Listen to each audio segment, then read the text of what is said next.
Alrighty, hello everybody. Welcome to the Top Producer Show. And our mission is to educate, equip, and train servant leaders. Our vision is to create financially independent achievers, and our purpose is to help people grow.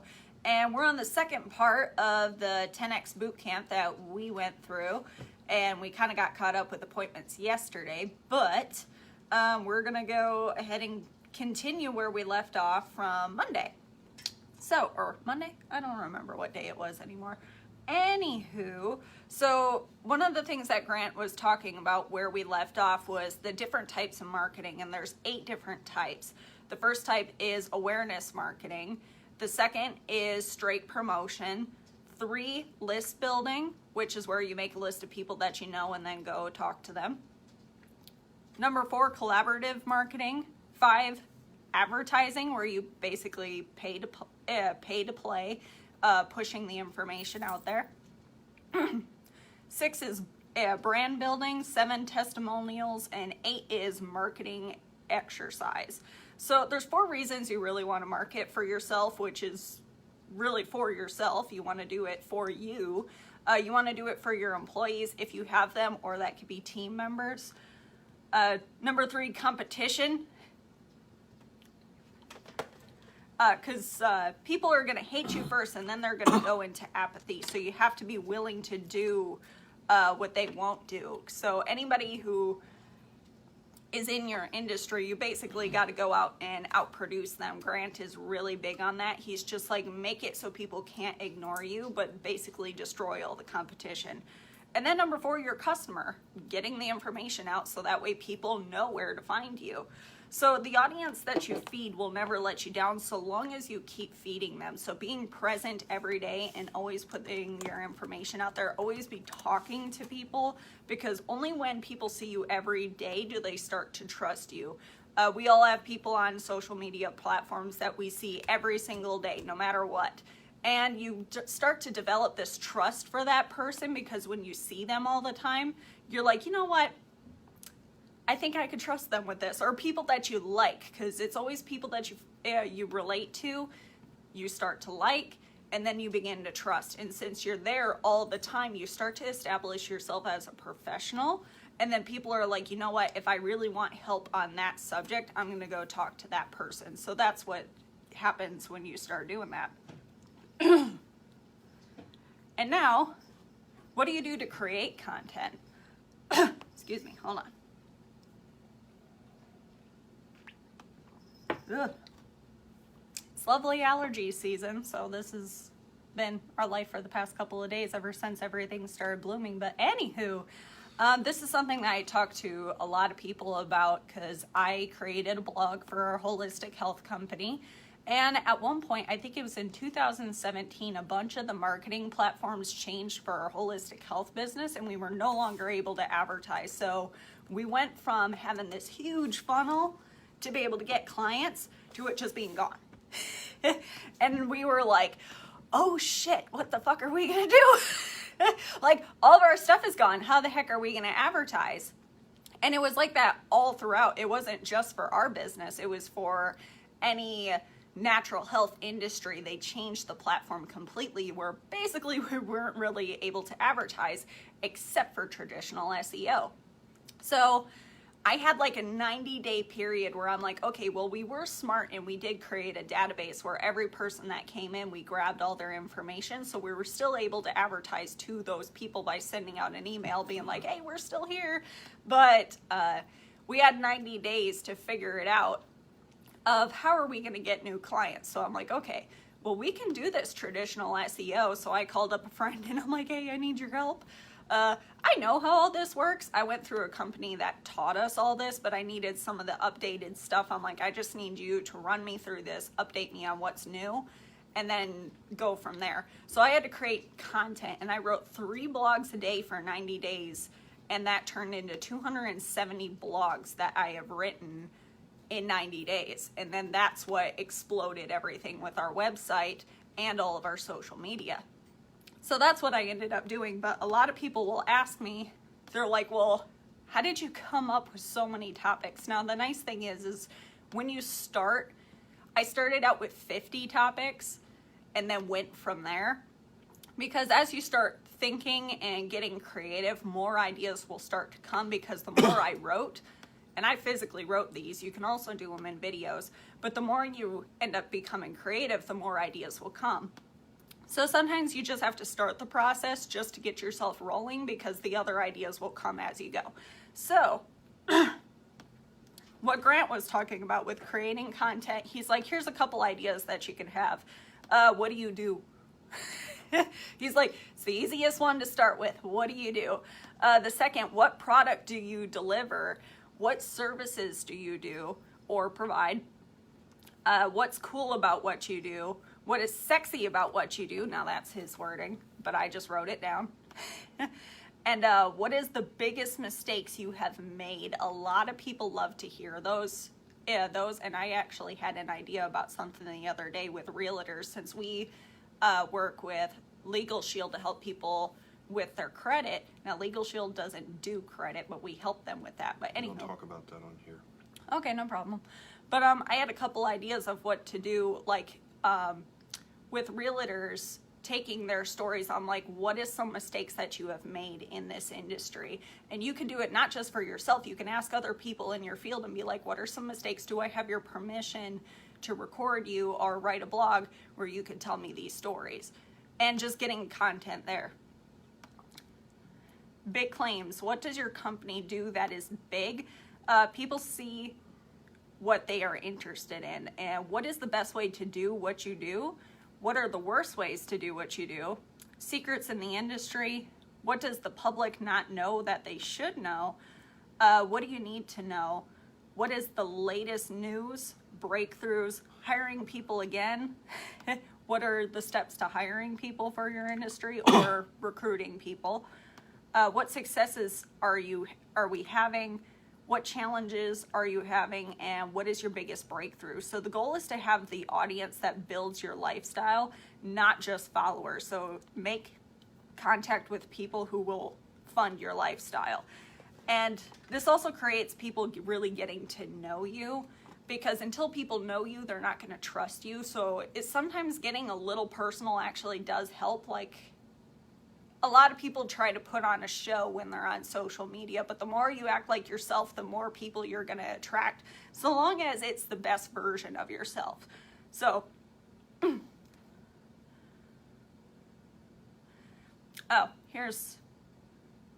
so with the marketing, Grant was saying, if you are a spectator, you are not a competitor. If you're always just sitting watching and not actually participating, you're not going to be able to move forward. So one offer will never make an uncertain one offer will never make an uncertain person more certain. And anytime you have a shortage of creativity, it's because of a lack of commitment. And that's where you just have to throw yourself in, get started, because eventually it's going to come out. So what are your 5 keywords when people search your product? This is really big when you're trying to do any online marketing. What are the keywords people search for when they're searching for your product or service? And you want to use those. And you can use that on any platform, because what Google ends up doing in every other platform, anytime you type in the hashtag or type it into Google, it's going to pull that up. And then you just need to make sure you have enough content out there where if somebody brings it up, they mainly see you first. All right, so we just got through the first section. Let me find my other set of notes. Actually, it'll be easier to do this. Whoops. Next. There we go. All right, here we go. I had to pull up my different set of notes because this was like a 3-day thing, and then I realized I already sent one of them to myself, so I had to put it on a different email.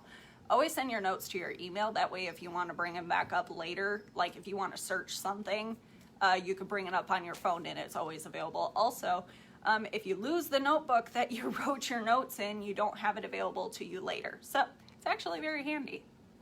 But anywho,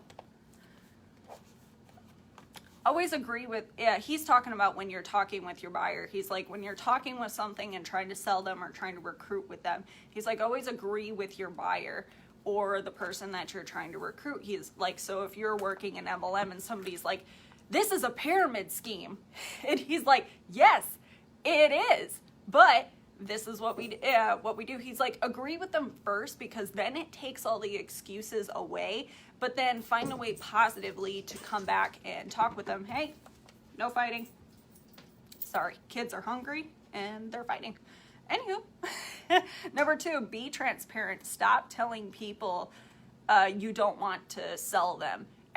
The goal is to sell them. That's it. Be honest. Be like, look, I'm showing you what we're doing. So if you run into the right person, you can refer us. But also, if this is something that you're interested in, we can have a conversation about that. But I want to know where exactly you're at. Are you going to give me a referral, or is this something that you're interested in yourself? We're not huge on big hard sale closing, but there's a way to do it where it gets to the point and you're not beating around the bush. Number 3, have a clear intention. For no one thing that you say will blow the sale. I can agree to disagree, because we've known enough network marketers or overheard enough network marketers where every once in a while something gets said where I'm like, oh, you just lost that person. I'm like, oh my goodness, that is painful. But the nice thing about hearing bad presentations every once in a while is you could actually take notes on that, notes of what not to do. So 100% write up. So take full responsibility for the sales cycle. People shop price, they never buy it. So people usually shop around. And he talked a lot about shopping around. He's like, you sell how you buy. So if you walk into a store and you're like, no, I'm just here to look. He's like, you're going to turn around and do the same thing when you're trying to sell something to another person.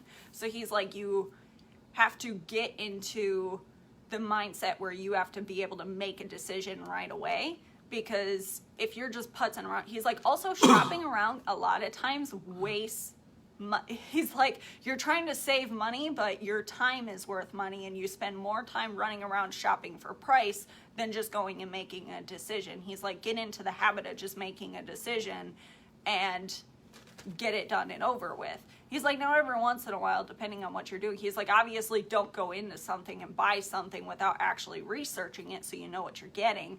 But he's like, but don't putz around for too long, because your time is money. Use hard questions. So do you have the money? Have you bought something like this before? So you are getting money in the way that you move money, and you need to decision maker to the deal. Okay, I already talked about that.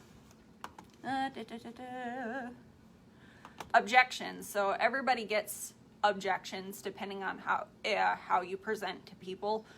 We typically don't get a whole lot objections, but here's a couple that he went over. So the first objection is the product. Is this something I'm going to use? Is this something that somebody else is going to use? Who are the people that are going to be using this product? Time, I don't have enough time. I'm busy. I have kids. They stall. They're like, I'm going to think about it. I need to pray about it. I need to talk to my spouse about this. Money, I don't have the money for this right now, or I can't do it right now. Or the unspoken, which could also be, they may not be in a good situation right at that time. They may have had a family member who passed away, like job disappeared because of COVID, and they just don't want to talk about it right now. So if you have always, if you don't have always, you will end up with never. So always show up on time, always show up for your meetings. So he talks about keeping up with some consistencies in your marketplace. So always write a personal so he's like, always write a proposal no matter what. So he did car sales at one point, and what he would do was with people who would walk in, he's like, right away, if they were looking at a specific car, he's like, you know what, let's pull it up, see how much this would cost you today, so that way at the end of this, we already have the paperwork, we'll figure it out. But if this is something that you want to do, even if they said that they were just looking, he's like, let's just pull it up and see what we can, what it looks like. He's like, there's no harm in seeing it. He's like, because you know what, if it's not for you today, so like, he's like, this is the contract, he's like, if it's not for you today, we'll throw it away. He's like, no big deal, no commitment, but let's just take a look. Because a lot of times when you show people what it is that, what is possible, it then becomes very real in their minds and it becomes more tangible.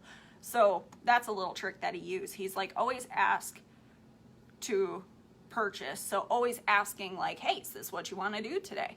Do you want to wait for it later? Is this what you want to do today? Always ask again, always use third party, so find somebody else to bring in, or it doesn't always have to be a person. He used car sales, but it doesn't always have to be a person. It could be a video, it could be a testimonial, it could be multiple other things, but it just has to be a third party information. Always ask why, or ask why not, and always have a good attitude. He's like, you don't ever want to get snippy with people because then you're just going to lose them.